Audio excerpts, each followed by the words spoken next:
You talked about being more physical this week in practice. Was that the case, and how'd that go? Yeah, it was very physical. Yeah, guys were definitely encouraged by themselves, by coaches, by former players.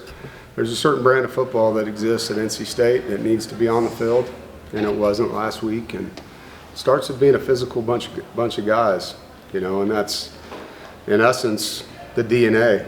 It starts with physicality, and so that was preached and talked a lot about. Obviously, our opponent believes in the same thing. It's going to be a really physical football game, and so Tuesday and Wednesday were that. They were really physical practices led by the players. They did a great job pushing each other, competing.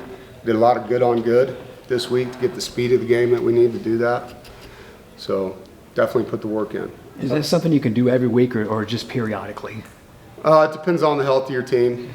It's not like we do an hour of it, but you do enough of it that you get that strain across from you. The picture's different, it's moving, and it's not the opponent looks. You're just running your defense, your offense, and giving them that starter on the other side of the ball that is playing with a little bit different twitch and got mechanical difficulties here.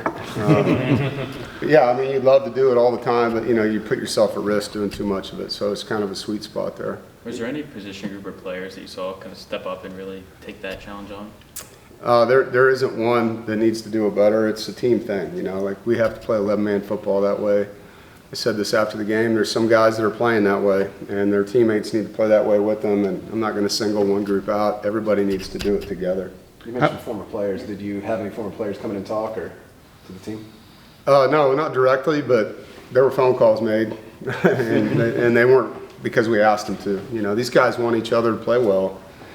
And, when you leave as a former player, you want the guys behind you to carry the torch forward and not just do what you did, but raise the bar, And so that's what you call your legacy.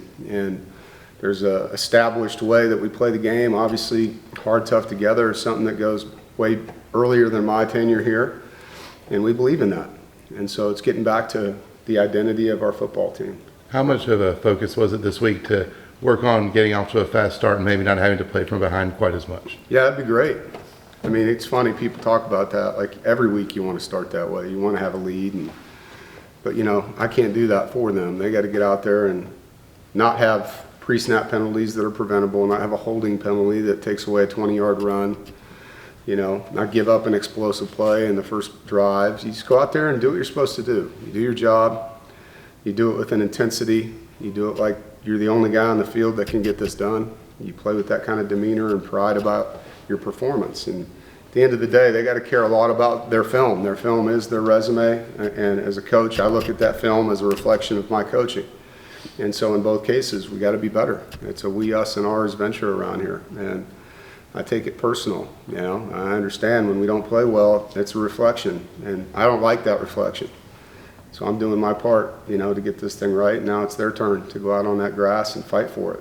Brown at Northern Illinois is a terrific running back and clearly very loyal to his school. Yeah. But he also hurts you in the passing game. Good player. Anything you do with Sean Brown or any of the linebackers, just be aware of where he is as a receiver? He's a good football player. I have a lot of respect for him, and obviously they use him well. They find matchups for him.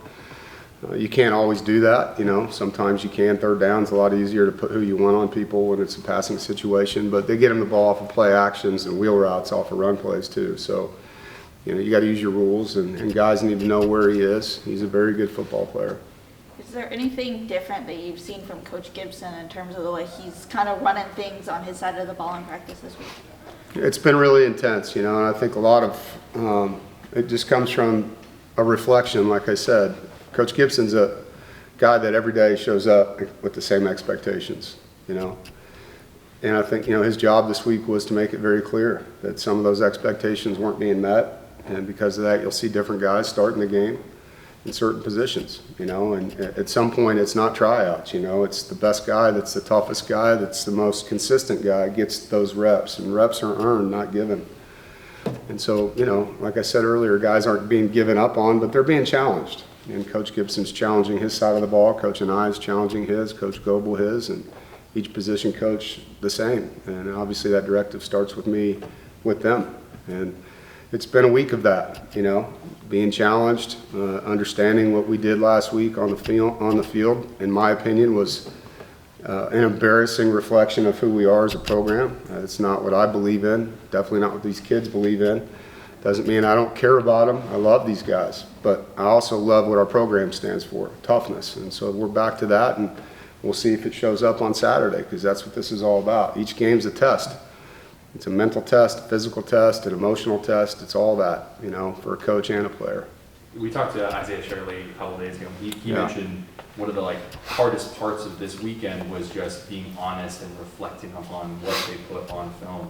What were just some of the honest kind of reflections you felt as a team that you all had to really look in the mirror and see? It's ownership, you know. I mean, I think accountability starts with that. And as a coach, things that, you know, I'm seeing, not, you know, believing in transparency, also, you know, not demeaning, being very demanding, demanding more, demanding competition at certain positions, demanding the best that we can get out of each player, demanding the coaches deliver, you know, with what their position groups are responsible to do. And that's what it's about. And, you know, those team meetings, it's like, you know, you can sweep it under the rug and it's just going to come right back out and get you, you know, like, you know what you got to fix. We've been through this before. It's just a different issue this time. And we're doing it with grace and outs, you know, so it's, you're playing with a young quarterback. You're going to have some guys around him that have to step up and play really hard on that side of the ball, and the defense needs to do their part getting us the ball in good field positions.